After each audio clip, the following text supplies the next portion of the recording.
വിഴിഞ്ഞം 5000 കോടിയുടെ സർക്കാർ കടൽ കൊള്ളയെന്ന ദേശാഭിമാനി ലേഖനം. എങ്കിൽ ഇന്ന് സർക്കാർ കൂട്ടുനിൽക്കുന്നത് ആ കൊള്ളയ്ക്കോ?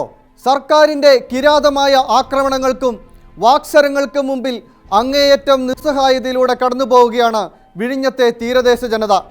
അതിജീവനത്തിനായി നിലവിളിക്കുന്ന തങ്ങളെ രാജ്യദ്രോഹികളായി ചിത്രീകരിച്ചുകൊണ്ടുള്ള കേരളത്തിലെ മന്ത്രിമാരുടെ ക്രൂരമായ വാക്പ്രയോഗങ്ങൾക്കും ചേഷ്ടകൾക്കും മുമ്പിൽ അവർ തീർത്തും അവശരാക്കപ്പെട്ടു കഴിഞ്ഞു. എങ്ങനെയെങ്കിലും അവരെ പ്രകോപിപ്പിച്ച് ഒരു കലാപം സൃഷ്ടിക്കാനുള്ള ശ്രമത്തിലാണ് ഇപ്പോഴും കേരളത്തിലെ ഭരണകൂടമെന്ന് തെളിഞ്ഞുകൊണ്ടിരിക്കുകയാണ്. അത്തരം പ്രതികരണങ്ങളാണ് ഇന്നും മന്ത്രിമാരിൽ നിന്നുമുണ്ടായത്. ഗൂഢമായ ലക്ഷ്യത്തോടെ മത്സ്യത്തൊഴിലാളികളുടെ വികാരമിളക്കി വിടാൻ ശ്രമിക്കുന്ന മന്ത്രിമാരും ഭരിക്കുന്ന പാർട്ടിയും തന്നെയാണ് 7 വർഷം മുമ്പ് 5000 കോടിയുടെ കടൽ കൊള്ളയാണ് വിഴിഞ്ഞം പദ്ധതി എന്ന് വിശേഷിപ്പിച്ചത്. ഇപ്പോൾ നിർമ്മിക്കുന്ന വിഴിഞ്ഞം തുറമുഖത്തിനെതിരെ 2016 ഏപ്രിൽ 25 പുറത്തിറങ്ങിയ ഇടത് മുഖപത്രമായ ദേശാഭിമാനിയിൽ എഴുതിയ പ്രധാന വാർത്ത ഇപ്പോൾ വീണ്ടും ചർച്ചയാവുകയാണ്. കടൽക്കൊള്ള എന്ന തലക്കെട്ടിൽ 1-ാം പേജ് നിറച്ചെഴുതി വെച്ച് ഭരണം പിടിക്കുവാനും തങ്ങൾ മത്സ്യത്തൊഴിലാളികളുടെ കൂടെയാണെന്ന് വരുത്തി തീർക്കുവാനുമായി ചെയ്ത വാർത്ത ചില സത്യങ്ങളും തുറന്നു പറയുന്നുണ്ട്.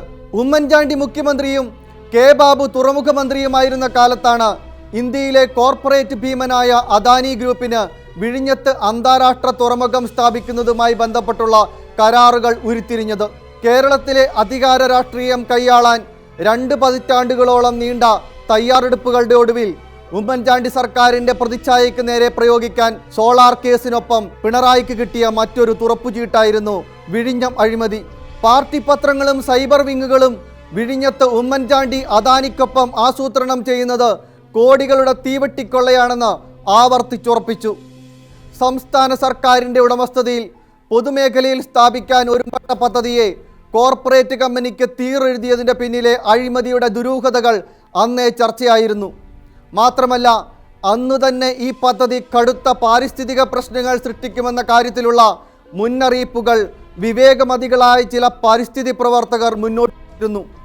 എന്നാൽ അതൊന്നും ഗൗനിക്കാതെ ഉമ്മൻചാണ്ടി വികസനത്തിൻ്റെ പേര് പറഞ്ഞ് പദ്ധതിയെ അദാനിക്ക് തീറെഴുതി. വിഴിഞ്ഞത്ത് പ്രകൃതിദത്തമായി ഉണ്ടായിരുന്ന തുറമുഖം വാണിജ്യവൽകൃതമാക്കി മാറ്റുവാനുള്ള നായനാർ സർക്കാരിൻ്റെ നീക്കങ്ങളെ അന്നത്തെ UPA സർക്കാർ എതിർത്തു.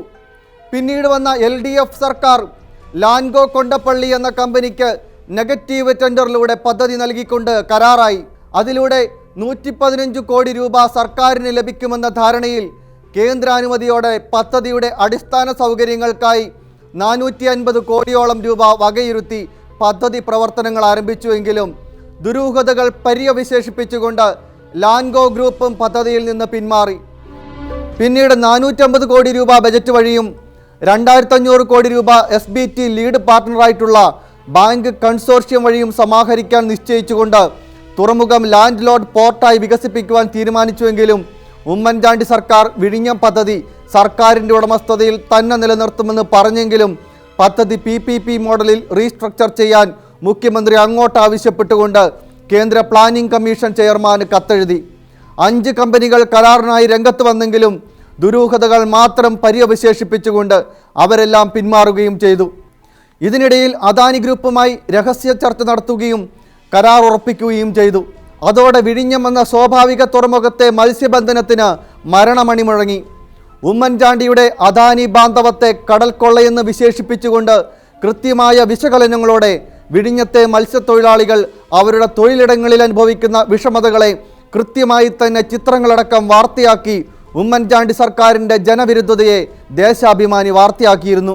ഒരിക്കൽ 1500 വള്ളങ്ങളിലായി 7000-ഓളം തൊഴിലാളികൾ മത്സ്യബന്ധനം നടത്തിയിരുന്ന വിഴിഞ്ഞം തുറമുഖ പദ്ധതി പ്രദേശത്ത് ഇപ്പോൾ കടലിൽ പോകുന്നത് കേവലം 100 വള്ളങ്ങളിലായി 500-ൽ താഴെ മാത്രം ആളുകളാണെന്നുള്ള യാഥാർത്ഥ്യവും തുറമുഖ നിർമ്മാണത്തിനായി അശാസ്ത്രീയമായ പണികൾ നടത്തിയതോടെ ആ മേഖലയിലെ മത്സ്യസമ്പത്തിലുണ്ടായ ദൗർലഭ്യവും അതിൻ്റെ പ്രത്യാഘാതങ്ങളെല്ലാം വ്യക്തമായി ബോധമുണ്ടായിരുന്നവരാണ് പിണറായിയുടെ പാർട്ടിക്കാർ.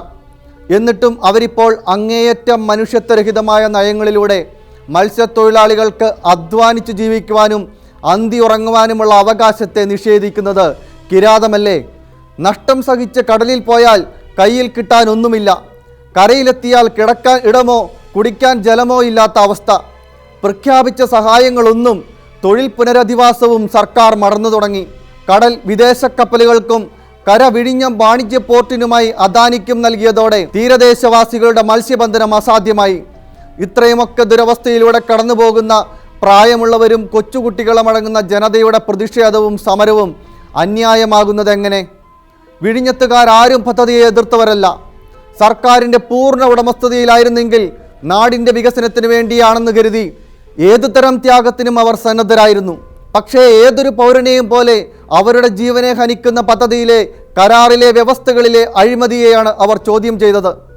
സംസ്ഥാന സർക്കാരിന് പൂർണ്ണ നിയന്ത്രണവും നിർണായക പങ്കാളിത്തവുമുള്ള ലാൻഡ് ലോർഡ് മോഡലിൽ തുറമുഖം നിർമ്മിക്കാനായിരുന്നു LDF സർക്കാർ നടപടിയെടുത്തത്. തുറമുഖ നിർമ്മാണം സർക്കാർ നേരിട്ട് നടപ്പാക്കുക, തുറമുഖത്തിൻ്റെ പ്രവർത്തനത്തിന് പൊതു സ്വകാര്യ പങ്കാളിത്തം കൊണ്ടുവരിക എന്നൊക്കെയായിരുന്നു ഇടതു സർക്കാരിൻ്റെ പദ്ധതിയെന്ന് ആവർത്തിച്ച് പറഞ്ഞവർ തന്നെ ഇപ്പോൾ അദാനിക്ക് സർവ്വവും തീറെഴുതിയിരിക്കുകയാണ്.